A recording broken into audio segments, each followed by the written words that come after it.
At the beginning of each Retreat 1, there is always a moment we call frameworks. And that's an opportunity for the cohort leader to provide the frameworks out of which the cohort experience will happen. That's why we call it frameworks. It's really the theological frameworks that set the groundwork for what happens in a cohort. In a little bit, I'm going to give you an example of the elements of a frameworks talk that could be there. But I want you to hold the reality that we want each cohort leader to make this personal and as authentic to themselves as possible. The elements of the framework talk are important, so include some of those elements. They are about union with God or relationship with God, and why community is so important, and why our participation in mission is so important.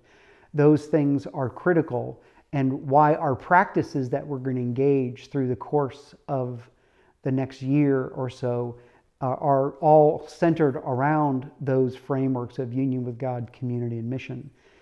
But try to make it as personal as possible. Make it you. If there's a particular passage of scripture, you can take it out of there. The next morning, we talk about those frameworks out of Mark chapter 3, 13 and 14. So don't go there. But these frameworks are everywhere in Scripture.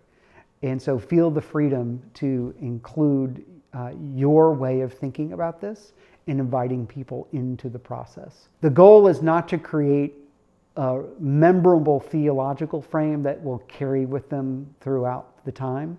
I'm often surprised at how much people remember from the frameworks, but it's not the critical component. It's not the make or break thing. One thing to remember too is that in the frameworks talk, it's usually right at the beginning where people are entering in, and especially if it's in the evening, they're tired. And I've never done a frameworks talk in the evening where people are tired, where somebody didn't seem to check out. So keep it noticing that this is an important talk, but God has the freedom and the capacity to fill in the gaps along the way. And that's one of the reasons we return to it the next day or the next morning out of Mark chapter 3. As you enter into this frameworks talk, you'll see an outline provided that you can use or not use.